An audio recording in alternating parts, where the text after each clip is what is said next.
Tonight on CBC Vancouver News. We're going to try and get through this, guys.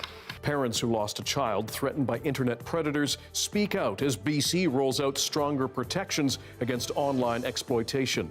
Plus, WorkSafe says 9 workers sought first aid after that incident at a Burnaby refinery that sent a stink across parts of Metro Vancouver. And do you miss your old school? Yes. a flood forces hundreds of students out of their classrooms in East Vancouver, but the community has stepped up to help. This is CBC Vancouver News.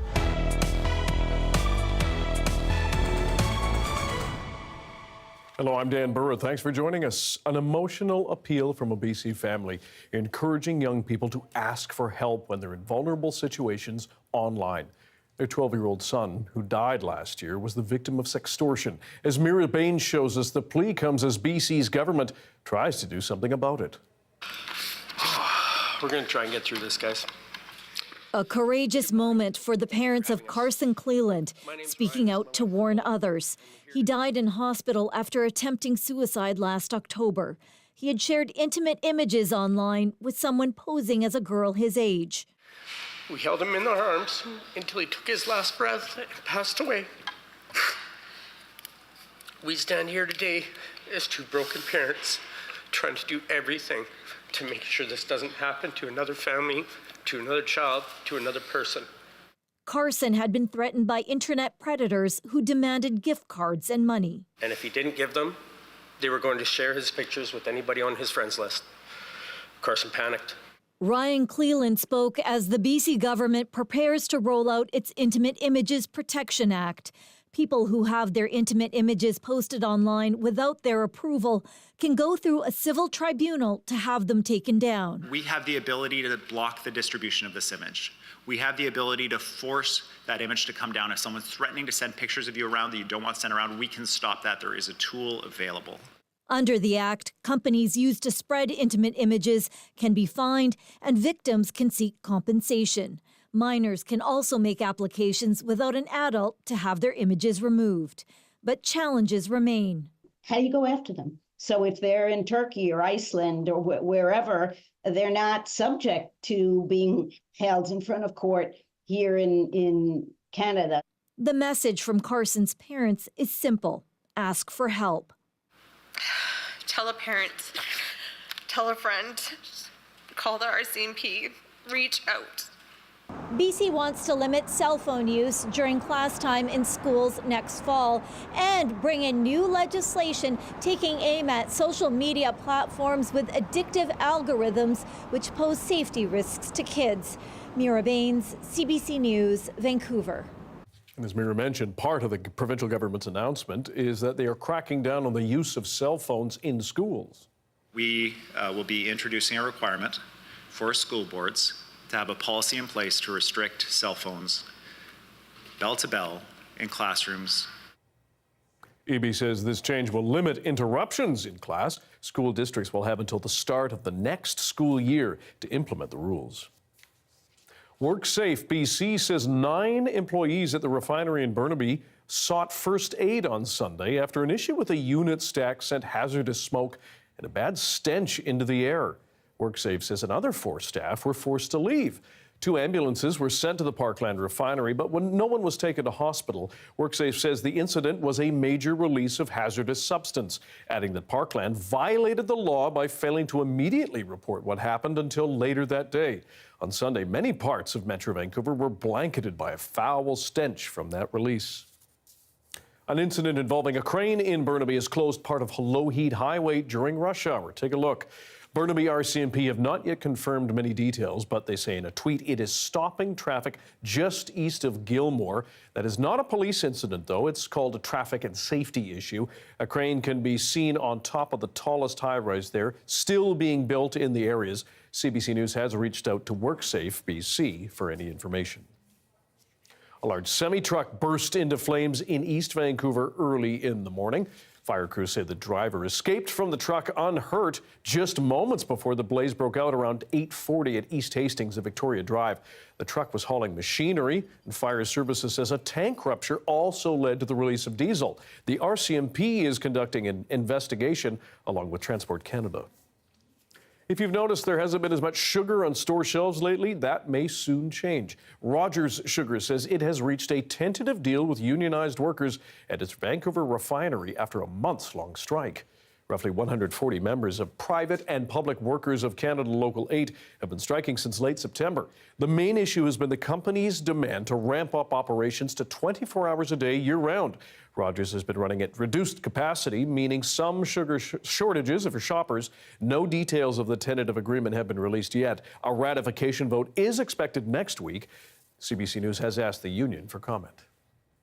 BC is getting a new seniors advocate in a few months. The health minister announced Dan Levitt will start in the position after Isabel McKenzie retires in April. As BC's demographics shift and our seniors population expands, it's crucial that elders, their families, and their caregivers feel empowered to access the services and programs that support healthy aging, and that those services and programs are there when and where they need them. Adrian Dick says Levitt has spent 30 years championing seniors' rights. When he begins his new role, Levitt says his first priority will meet with the people he's working for and learning how he can help improve their lives. Isabel McKenzie says it is bittersweet to be leaving, but has confidence in her successor. Students in Vancouver's Fraserview neighborhood are having to learn in new surroundings after their school flooded. But as Michelle Gomez shows us, they've received a huge lift from the community. Do you miss your old school? Yes. 400 students at Tecumseh Elementary are having to adjust to new classrooms after a pipe burst and flooded their school on the night of January 15th. It happened as Arctic air caused temperatures to plunge across BC, though exactly what caused the pipe to burst is still unclear. A feeling of loss because the school it's our community. It's hours and days and weeks and months and years of effort and care that has gone into that, and it defines part of who we are.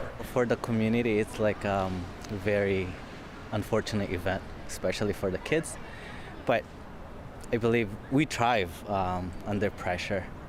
The students have been moved to a temporary space in the South Hill Education Centre about 2 kilometers away. And it's a bit of a trek.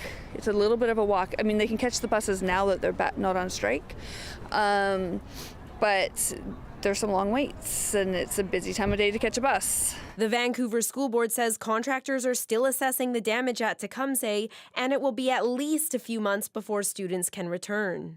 Majority of the school does have water damage, and we don't know exactly how far the damages have reached the school, but we do know that they are significant. Some parents want more answers.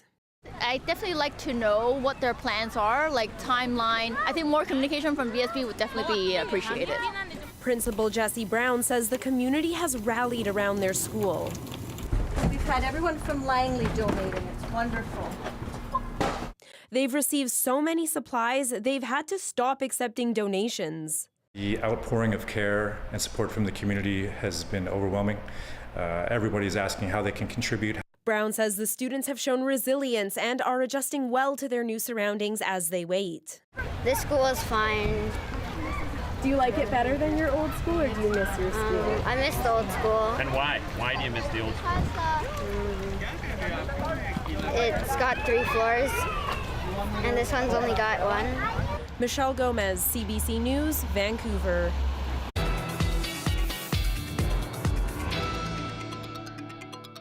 Heads up, it's going to get very, very wet soon, wetter than normal, and warm. A series of storms are about to hit the south coast and Vancouver Island. The CBC's Karis Hogg now on what's coming and the dangers it brings. Get your umbrellas and galoshes ready. BC's River Forecast Center is warning of potential flooding across the vast majority of the south coast, as consistent rainfall is expected to drench the region. Environment and Climate Change Canada say West Vancouver Island and the Coast Mountains could get up to 300 millimeters of rain over 5 days. So this is about 1/10 of the average annual precipitation in Tofino. And then for the mainland, they are forecasting, I read, 120 millimeters for the Fraser Valley, about Chilliwack. So the same thing, that's roughly 1/10 of what falls in rain over the year at Vancouver Airport. Flood watches are in place for the South Coast, Fraser Valley, and Vancouver Island, and there's a high stream flow advisory for the lower Fraser River tributaries. But it will also be quite warm, with highs reaching double digits in Vancouver on Sunday into Monday. Freezing levels will be very high, meaning this precipitation will likely fall as rain on the mountains as well. Karis Hogg, CBC News, Vancouver. Let's bring in the weather expert, Darius Madavi. What's going to happen, pal? Lots of rain, I think, is the big memo. Good that you and Karis coordinated on this. Yes, yeah. It wasn't too bad, although it stole my thunder a little bit. But you can see here, you can see here that we already are getting plenty of moisture across parts of the island. This is really just a burst of a front that's really broken off from the main atmospheric river that's currently hitting around Washington and Oregon. And you can see that still quite a lot of moisture being dropped on parts of the island, particularly just south of Tofino. Now, when the next wave comes, it's likely to hit just north of Tofino. So still lots here. And you can also see I've added where we actually get that radar coverage because it's been a little bit difficult to show where we don't have the coverage. Now, if you take a look here, you can see this is not precipitation, but it is the atmospheric moisture that's coming. This is the one that's going to really hit the island. You can see it hitting just there. So again, further north than the 2021 event that really brought flooding to the lower mainland, but still very high accumulation amounts expected on parts of the island and in Howe Sound and all along the sea to sky, and especially where we have burn scars or other dangers, there is a risk of some serious landslides or mudslides for many of these areas. So we do have to be on the lookout, even if it is slightly better positioning than what we've had in the past. In terms of accumulation, this is what we get from this morning into tomorrow. Still quite a lot on the west coast of the island. Then we get that first hit Sunday into Monday. Lots more water, lots more moisture coming. And then again, we see that next one potentially Tuesday into Thursday. So lots of accumulation coming, and we'll talk more about it later this hour. Sounds good. Thanks, Darius. Thank you. Art and AI. Is the world of artistic creation ready for artificial intelligence? We're going to speak with an Emily Carr animations expert about the challenges and opportunities next.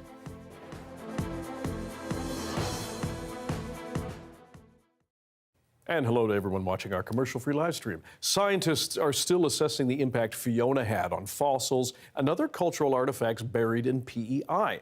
That storm in September 2022 washed away a record amount of shoreline. And as Nancy Russell shows us, in some places, the cliffs revealed new fossils. This fossil was discovered about a month ago on the shores of Hillsborough Bay on PEI's south shore. Not all fossils survive the wind and waves long enough to be spotted, and big storms like Fiona pose more problems. Where there are 5 very large boulders covered with trackways of reptiles from 290 million years ago. And they were taken away by Fiona. It's hard to imagine that the power of the ocean could have done that. But these things were like at least a ton each, and they were gone. John Calder says there are also examples where coastal erosion has led to important discoveries. An incredible record has emerged, and especially since Fiona. But coastal erosion continues to reveal treasures from the past that have never been seen before. Provincial archaeologist Christian Theriault says coastal erosion has not been as helpful in his work, trying to preserve the island's cultural heritage. He says many historical sites are along shorelines. Fiona had a pretty big impact last year, like walking around the island. I could see a lot of known and unknown sites have been highly disturbed by the storm, putting at risk like a lot of knowledge to be disappeared if we didn't try to protect it. Christian Theriault is asking islanders to reach out to the archaeology department if they see something that could be significant. Well, after a big storm like Fiona, there was a lot of people contacting us because everything was being exposed everywhere around the island. John Calder says the good news is that PEI is becoming a hot spot for paleontology because of unique finds like this one revealed by waves on the beach. In that case, scientists got there in time. Every tide that was coming in and was covering it and washing bits of it away, but it would not have been there in another week or 2 weeks. It was just that brief an opportunity. The scientists say they will continue to study the impact of coastal erosion and the ebb and flow of discovery and loss. Nancy Russell, CBC News, Charlottetown.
This week, we've been diving deep into artificial intelligence and how the world we see is changing as the technology advances. Today, we're going to talk about AI, creativity, and the arts. And joining us to look at AI's impact on the creative sector is Laura Lai Pepe. She's professor of animation, associate professor of animation at Emily Carr University. Thanks for being here. Appreciate your time.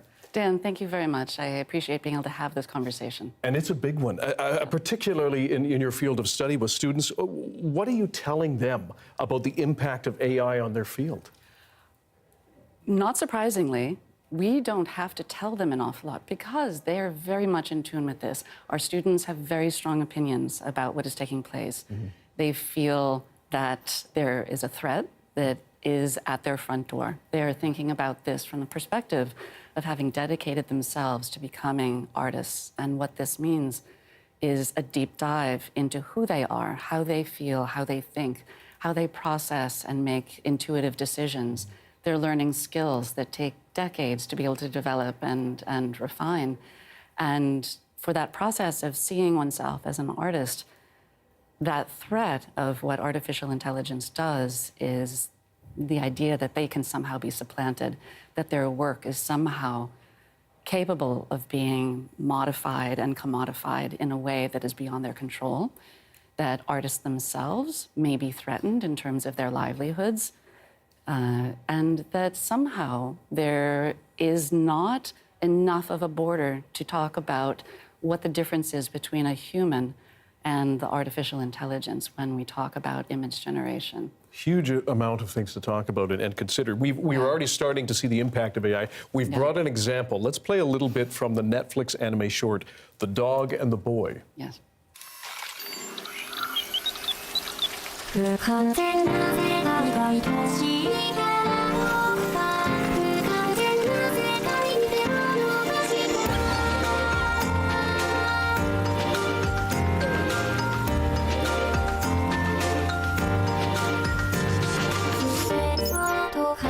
So this was created partially by AI. Why is this so controversial? The reason that this is controversial is that this particular work represents animation that was done in combination with artificial intelligence. Specifically, the artificial intelligence was used to create the background art. And in the context of how they present it, they prepare us for this inevitability of AI stepping in by saying we're starting off with a collaboration. So they're bringing in the concept that artificial intelligence is being used, but it's softened with the idea that it's being facilitated by a human. And when we look at the credits with that short, the irony is that they're indicating that the backgrounds are created by AI plus human. So they're not even indicating that there's an actual human with a name involved. It just says plus human? Plus human. And so the degradation that takes place, I think they intended for it to be a positive. They just completely drew themselves into a hole with this. Interesting. Yeah. Now you've also spent, pardon me, a lot of time thinking about AI and some of the stereotypes that work. that reinforce it when it comes to art. And we've generated some graphic art, I think, in the style of notable painters. Our search terms were, quote, a beautiful woman in the style of, and then a painter or artist. We have some examples. Why don't we talk about these and how they're actually created? Here are the examples here. Yeah. So what goes into this, do you think? Well, in the context of what we're seeing here, the search terms, this is called a text-to-image generation. The user puts in a series of words that they want to see sort of result in an image. Now, what happens is that it's calling upon a particular data set, so a range of images that have been data tagged with words that identify what is within an image. And so imagine just an enormous library made up of millions of images and millions of words. So when you put in that data tagging request, what you're getting is a result that the AI assimilates and assumes to be the best possible match. Now, what we see happening within these data sets is that these data sets are very, very slanted. The majority of them have been generated through the North American internet. These data sets went out, they did what's called scraping. They go out and they send out bots. Imagine a fishing trawler with a net, and they just grab everything they can. And within that collection, there has turned out to be a result of a strong predisposition towards particular mindsets and preferences, towards representation. And the emphasis is on a particularly North American Caucasian that has a value in terms of beauty, particularly for women. And there is a slant in terms of thinking about the attitudes towards certain ethnicities, towards races. And speaking of which, we have an example when we put in the search terms and changed them to look at a, quote, exotic woman. I think this was what we have here. So what do you make of this? The term exotic has always been used to be able to refer to those who are other.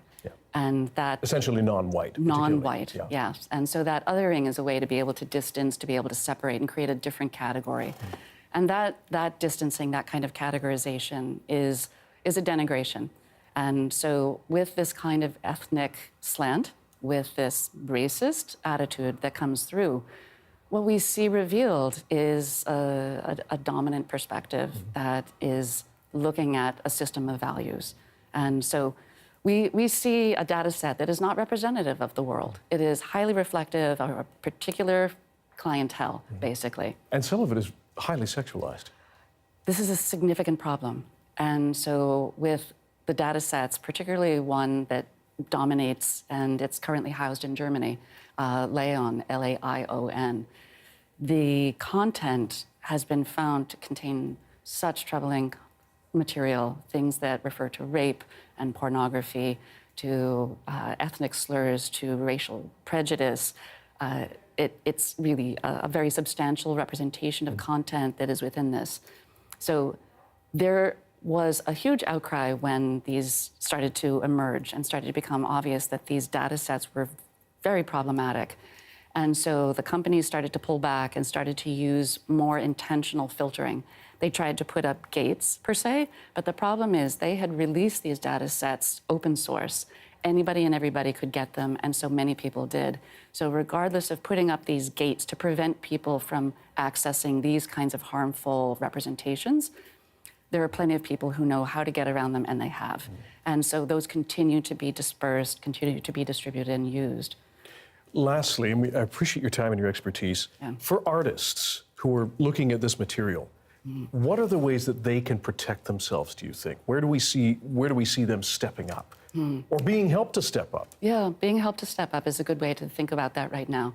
In the context of artists being able to protect their work, for many of us who have had the work online, that horse is gone, it's gone way down, it's past the street, it's in another country, and it's almost impossible to be able to extract your work. So some artists are using legal recourse. They're taking companies to the court.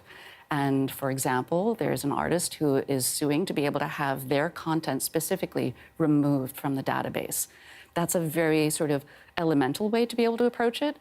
At a higher level, there are people who are looking at being able to challenge what is artificial generation and its relationship to human-generated images and copyright. And so U.S. copyright has determined that content generated by artificial intelligence is not considered creative. It is not considered something that a human would do. At the most aggressive level, there's a current software and system that's being brought out called Nightshade. Yes. And this is a system of cloaking one's content, one's images, in an invisible language. So imagine that you've created a painting of a dog on the beach. Sure. And you process it with this software, and you have this software create a sub-pixel set of information that makes a data system think it's seeing a handbag. And if you do this with all of the images, when these data sets are doing this scraping and pulling in of all these images, it ends up with corrupted data. And so the AI cannot function. It thinks it's seeing one thing, but it's not. And so it sends back this information so that person that you wanted to have an image of suddenly has 6 legs and a head is a tire. It's sabotage. It's sabotage. It is absolutely sabotage. So there's various levels of what's been taken, and I think that this sabotage level is a response to people feeling such deep threat and powerlessness that there's a willingness to be able to push and force these companies to be responsible and to recognize their level of responsibility and the debt that's owed to having made quite a bit of money off of artists. Lorelei Pepe, we really appreciate your time and your expertise. You've given us a lot to think about. Thank you very much. You're welcome. It's my pleasure. Thank you. The United Nations top court is ordering Israel to take measures to prevent genocide in Gaza, but has stopped short of ordering a ceasefire. That story and the reaction next.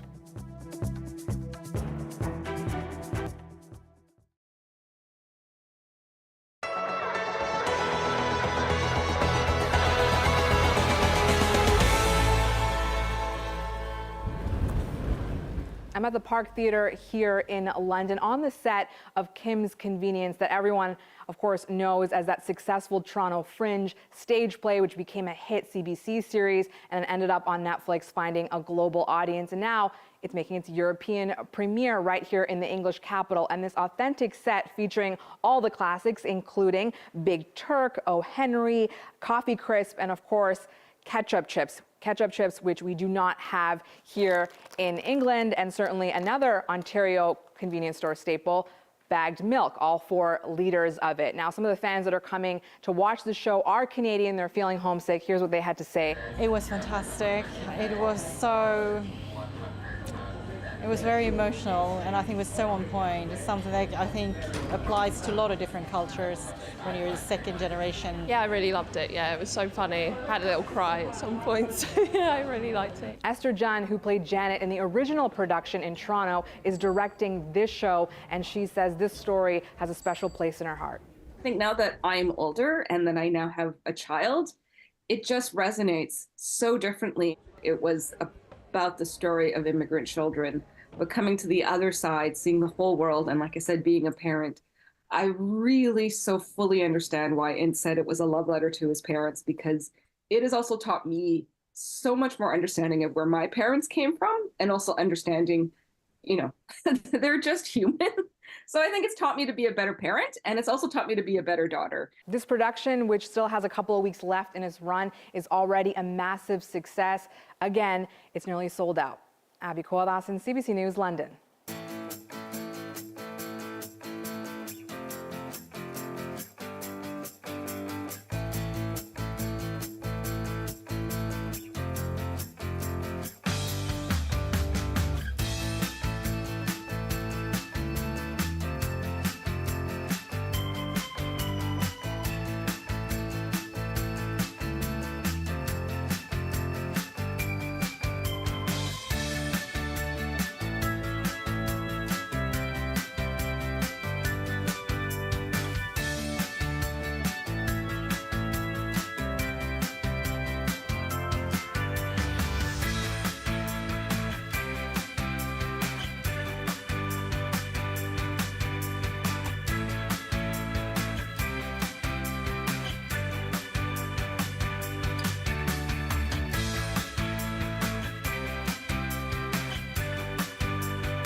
Israel must take steps to prevent genocide in its war in Gaza.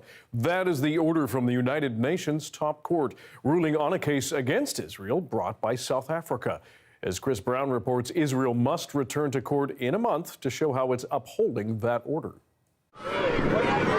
In The Hague, Israel had wanted what it called the absurd genocide case dismissed, while South Africa's lawyers demanded the court effectively order a ceasefire in Gaza.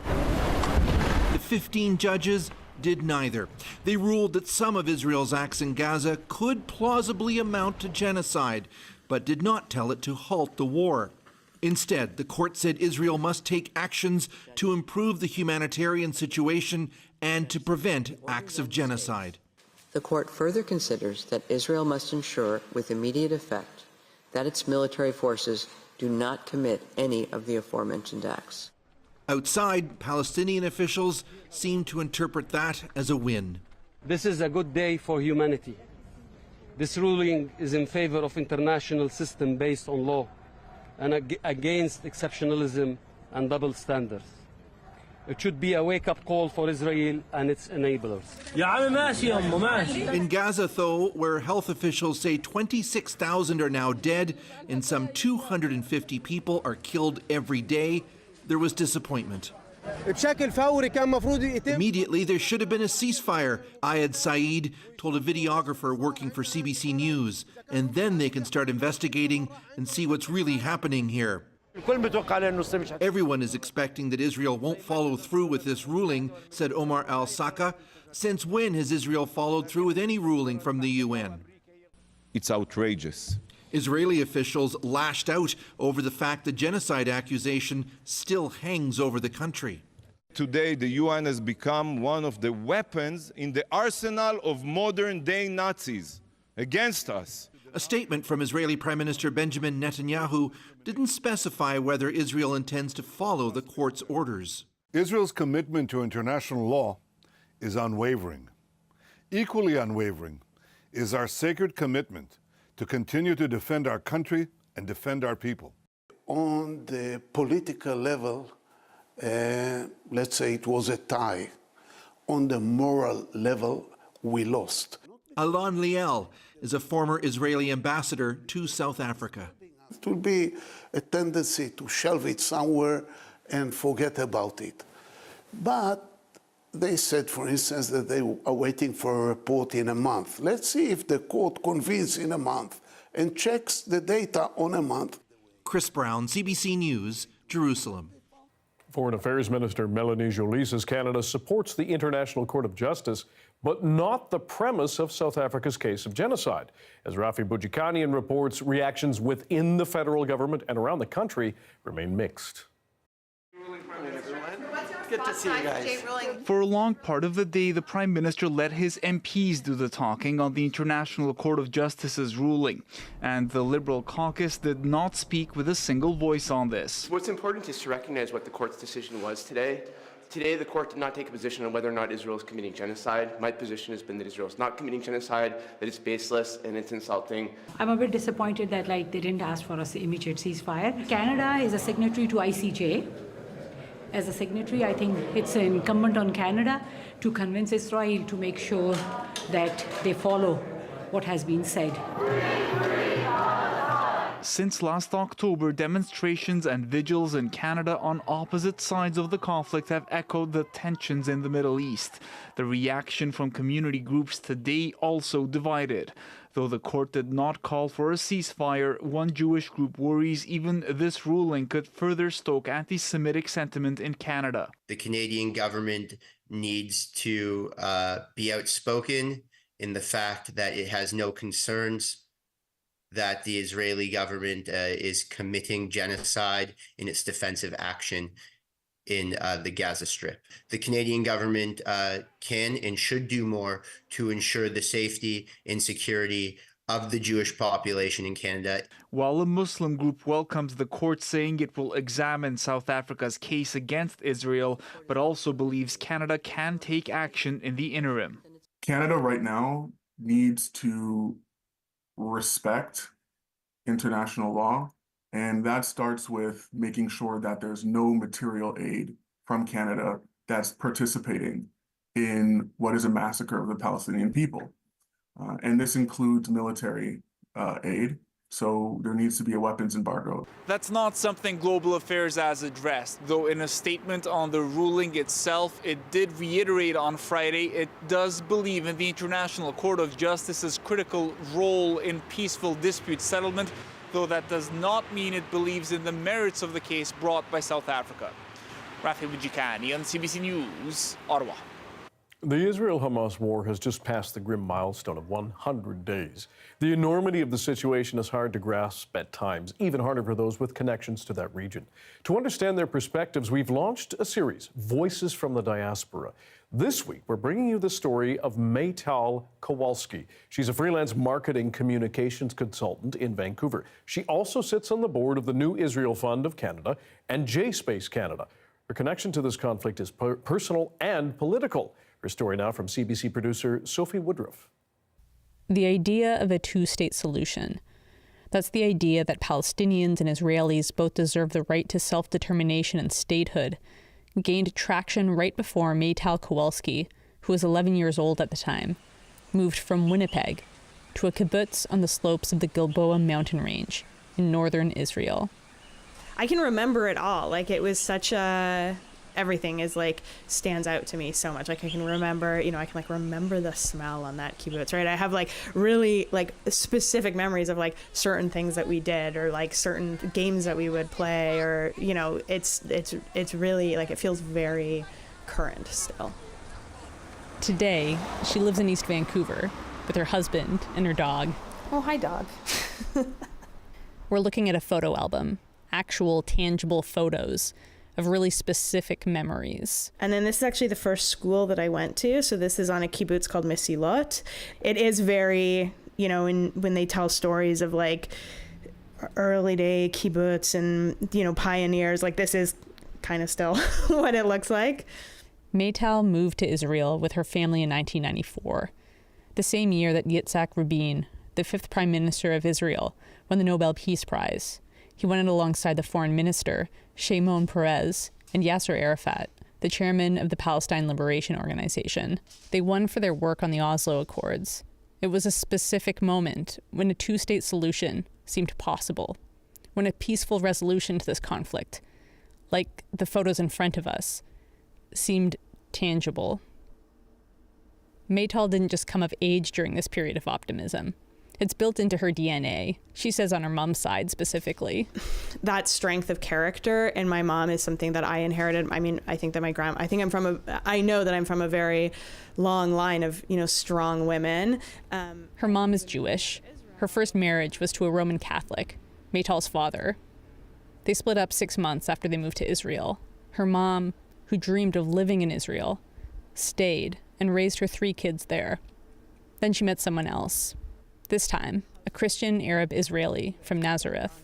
And I think they really did see themselves as kind of a microcosm of that larger conflict and solving that conflict. And like, it's funny because I feel like I'd always remember them being like, well, I mean, like, if we can do it, then why can't everyone else? It's like, well, but that's why it's so unique that you're doing it, because everyone else can't do it. Maytal says she was raised not just to appreciate tolerance and empathy, but to live it. She returned to Canada to attend university and, save for a year in Israel in her mid-20s, has lived here ever since. And her life has been shaped by those values, which ironically, she says are harder to come by in the diaspora community. You would think that there is a lot of polarization in Israel-Palestine because it is affecting the people on the ground the most, and that the further you move outside of that, the less polarized it is. And it's the opposite. And that completely struck me. And I remember being on campus and seeing the pro-Palestine protests that didn't have any Jewish voice or recognition of Jewish identity. And I'm like, well, I can't be a part of that. And I don't feel comfortable in that space. But then I went into the Jewish spaces and explored Hillel.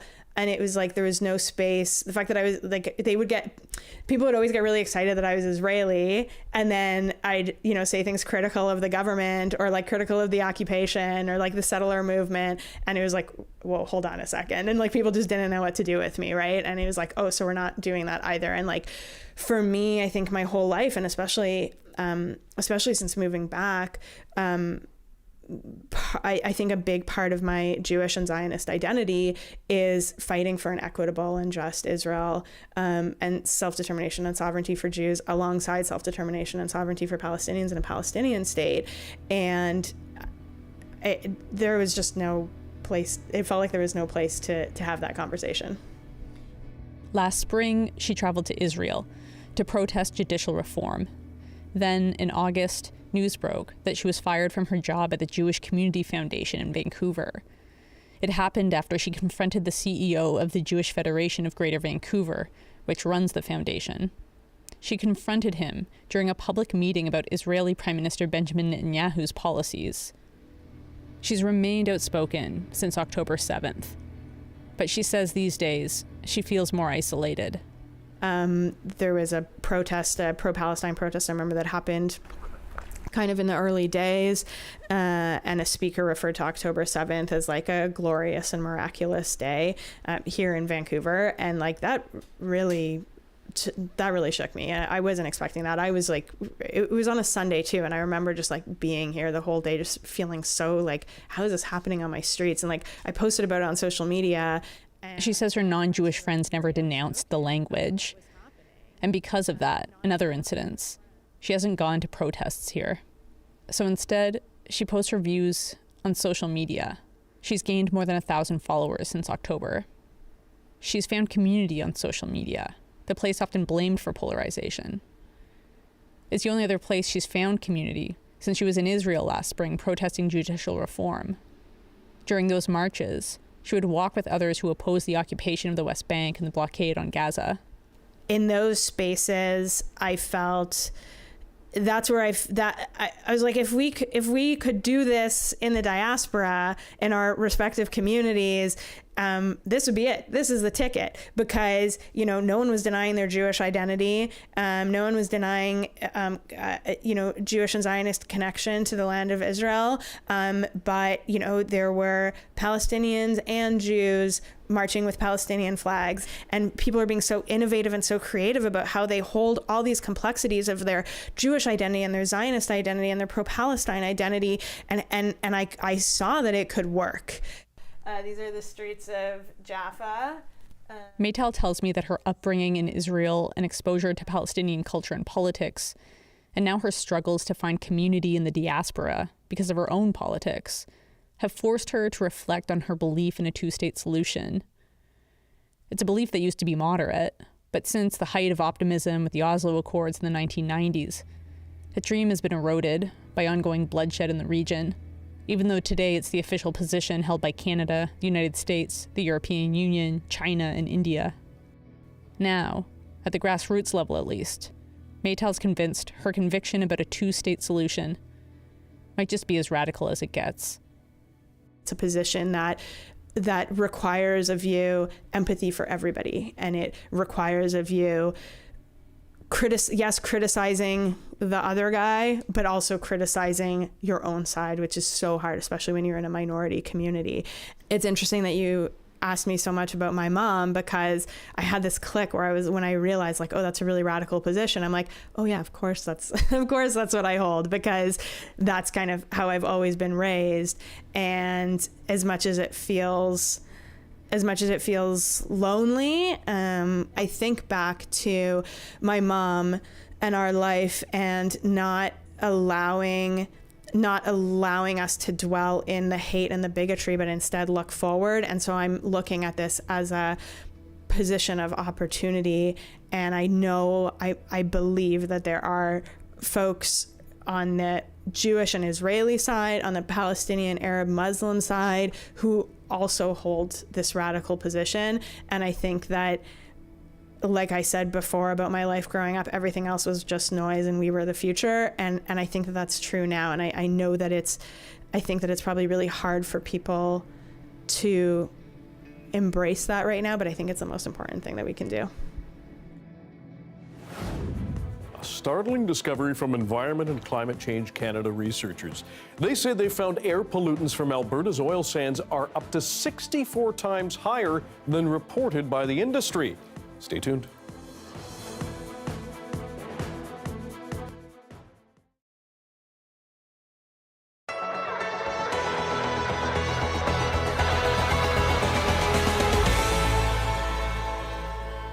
What would you do with $64 million? Well, if you are the mystery lotto ticket holder, you may already be $64 million richer. On April 15, 2023, a Lotto 649 ticket purchased right here in Gloucester County was determined to be the big winner of the Gold Ball jackpot, the largest lottery prize ever won in Atlantic Canada. But the winner remains a mystery. No one has come forward to claim their prize. We're still looking for the winner of that ticket. $64 million is not claimed yet. Come on, guy or lady, claim it. And the clock is ticking. The ticket expires after a 12-month period. But in the case that that winner does not come forward to Atlantic Lottery, the prize amount actually goes back into an unclaimed prize fund, and it gets redistributed to players in the form of future draws and promotional offers and prizes. ALC confirmed there are 102 active lottery retailers in Gloucester County, but won't reveal the seller of the golden ticket. Are you hopeful that the lucky store is yours? I'm very hopeful. I hope it is true. I hope it is. What would you do with $64 million? I haven't got a clue. And I'll give that all to the poor because I don't need it. I don't want it. So what would you do with $64 million? What would I do? What would I not do? I would share it with my children. I don't know what would I do with it because I'm too old to travel.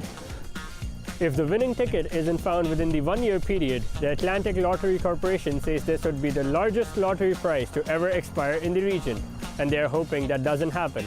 Maybe people want to check the pockets of their winter jackets that they maybe haven't worn.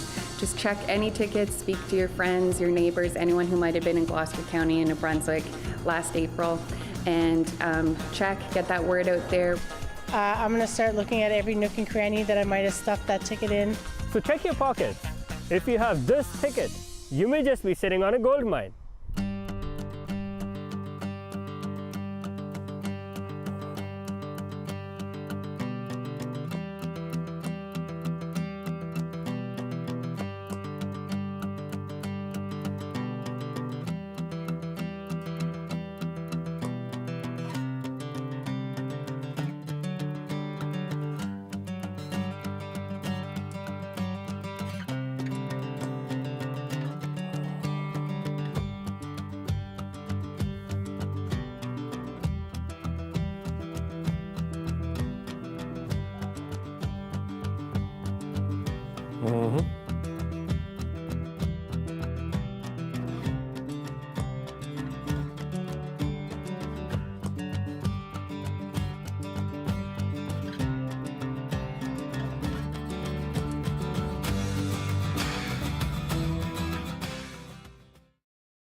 Scientists are pointing to a major pollution problem at Alberta's oil sands that could be making people sick. As Anand Ram tells us, the new data shows harmful emissions are far more rampant than previously thought. How oil sands operators report air pollutants uses estimates from the ground. But when scientists actually tested the air from above, the results were far worse. Those emissions were substantially higher than what industry is reporting to inventories. Pollutants 20 to 64 times higher, according to their research published in the journal Science. They were also roughly equal to all of the organic carbon emissions summed up across the entire country. What they found were a lot of volatile hydrocarbons, the kind you might see warnings about on paint thinners or nail polish remover. Highly reactive, they change as they mix with air and sunlight. Ultimately, what that means is, though, that it forms tiny particles in the air, which the hydrocarbons are a health risk themselves, but the tiny particles are something we track a lot as being a health concern. Tiny particles like those found in the wildfire smoke that blanketed cities last year. So small, they can travel far and deep into lung tissue. And we know they cause everything from cardiovascular events, so heart attacks, strokes, arrhythmias, as well as having an impact on mortality. This research does not draw a connection from the emissions found to diseases in communities, but experts say finding such high amounts in any part of the country is important to understanding health impacts. They are also present in our cities in unknown amounts. And the measurement technique they got and they've used in the oil sands now is something that can be used, in Toronto. The group representing the major oil sands companies says the difference in measurements is worth reviewing, but that it currently follows government reporting standards. Meanwhile, the Environment Ministry has yet to respond on whether such stark findings mean big changes for how it tracks and regulates air pollutants. Anand Ram, CBC News, Toronto.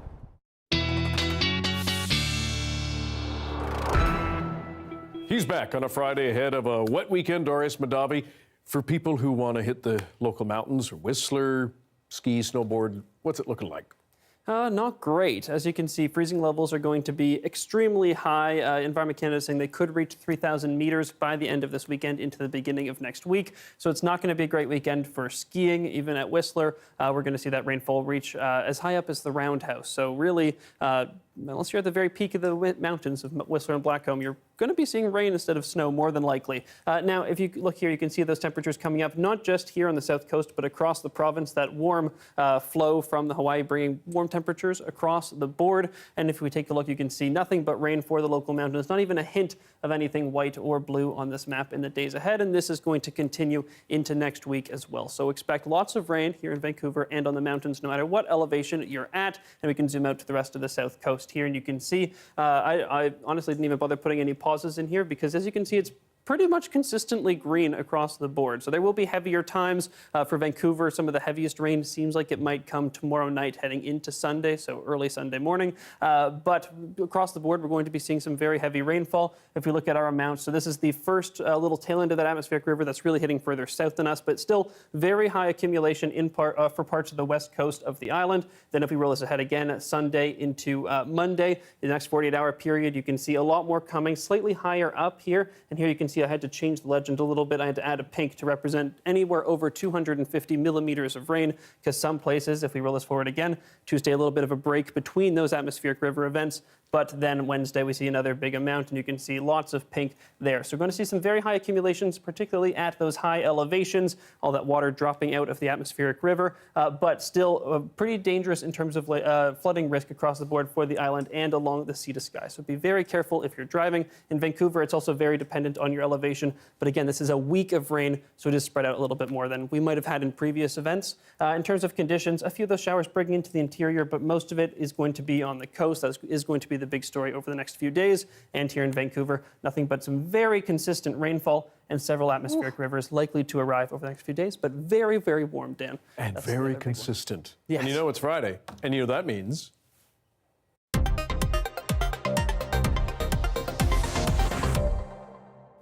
Fun Fact Friday is here. Thank goodness. Today you're talking about dinosaurs. Yes. What's on your radar? That's right. Well, I think people are sort of familiar with the idea that dinosaurs used to have feathers, which is big news. But we also know that the dinosaurs evolved into birds. And how does that happen? How do you get wings from having no wings? Because if you need to be able to fly, you can't just make that evolutionary jump. There has to have been a reason for dinosaurs to have had wings even before they could fly. And so researchers were interested in why that might be. What we're looking at here is one such dinosaur with these little proto-wings, not really good enough to fly, but they might give you some more maneuverability, help you defend your eggs, something like that. Researchers are interested in their hypothesis. So this is Caudipteryx, and then based on this dinosaur, researchers built this, Robopteryx. He is incredible. We have some footage of the researchers using him in slow motion. So what they were interested in, that arrow there is pointing to an insect. They were wondering whether dinosaurs might have used their wings like some birds do today. They flap them. They sneak up on some insects and they flap them. When those insects go to hop away, you can see it hopping away there. They're more easily able to see them and then grab them. And so researchers thought this might be the case. And indeed, they found that when the dinosaur had little paper wings on him, they were able to scare 93% of the insects away rather than just 43 or 46% without those wings. So very effective and a strategy used by some birds today. So you can sort of see the relationship we have between those dinosaurs and those birds. And it is it's quite a strategy. And what a thing to say. Hey, what's your research? I built a robot dinosaur. It was pretty cool. So cool. Just like you. Thanks, pal. Thanks, Dan. A small community in Saskatchewan know how to get people to embrace the cold. It involves hunting down small mythical creatures about town. You'll want to stick around for this.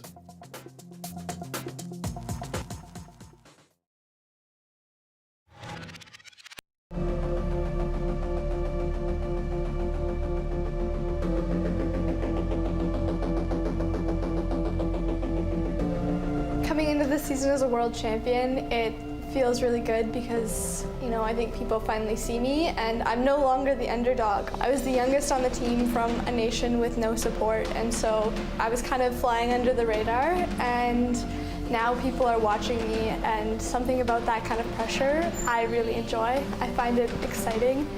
Obviously, I like adrenaline. I'm in an extreme sport, but this is another level, and I'm still learning to manage it, but I think I'm doing a pretty good job so far.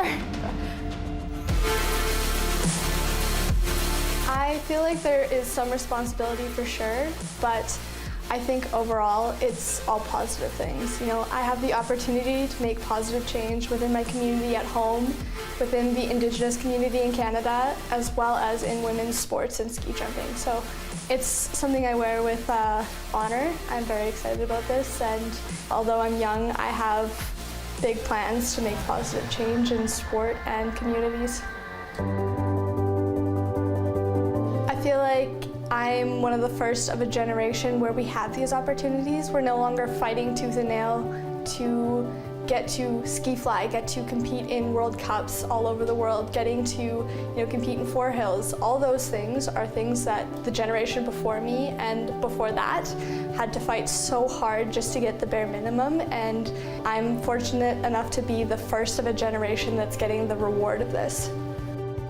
I think that there's a lot of differential in showing competition, and that's what creates the biggest difference between young girls joining the sport, and so having less athletes, and then having less athletes, it's less competitive, and then it being less competitive, less people watch, and since less people watch, it's on TV less, and it's a cycle that's really hard to break, but I think we've finally broken it. Our competitions are televised alongside the men, and young girls are seeing people like themselves from their nations, and they're wanting to join, and the more young kids you have joining, the more you have growth in the community, and the more you have pressure on the higher up athletes. I'm working on being consistent in competition. For a long time, I was a wild card. It's like, okay, this is someone who could knock a jump out of the park, or this is someone who could barely make second round. And I'm working on that consistent level of performance, and I feel so far I've achieved that this season. So kind of continuing to push forward, fight for podiums and the Crystal Globe. For this year, for sure, the Crystal Globe is my big goal.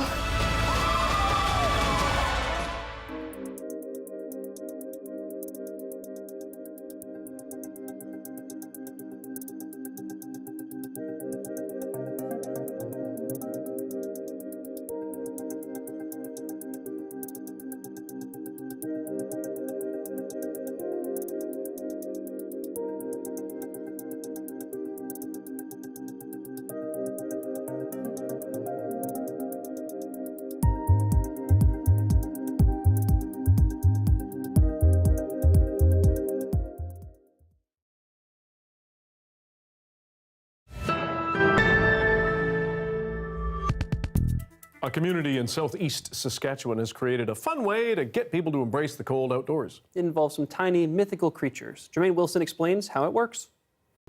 Rolling with the Gnomes begins here at the Credit Union Spark Center in Weyburn. And if you know me, I got to go and see what's going on. Good to meet you. Hi, I'm Regan. Find a gnome, re-hide your gnome, take a picture of your gnome in its new hiding place, and then post the picture and a clue to its new location on our Facebook page. Last year we hid them at the library, we hid them at the pool, we hid them at city institutions. We also hid them at the Humane Society. We pick a spot where they start, and then they journey all over our community for weeks, if not months. Chair of the Weyburn Arts Council, Tasha Hill, sees Rolling with the Gnomes as a great way to beat the winter blues. Even if you're just going out in your vehicle to find the gnome, you get out of the car, you breathe a little bit of air and hide it. It lifts your mood, and it just has a really great sense of community spirit. Do you think this one here? This is actually only our second year, and it was so well received last year that we couldn't not do it again. This is Winston. He lives in his mom's basement, and we're not shading him because his mom's basement is really, really awesome. He's a musician, and he joined the Gnome Exchange program to learn more about human music. And this year, his brother, Willis, joined him and brought his guitar. Winston and his little gnome friends will hit the streets of Weyburn this February. If you'd like to know more, Rollin' with the Gnomies has a Facebook page. Jermaine Wilson, CBC News, Weyburn. This is great. My favorite part was the pun at the end. Was it? Want to know more? That's too good. It was. I agree. Know what I'm saying? Oh, God.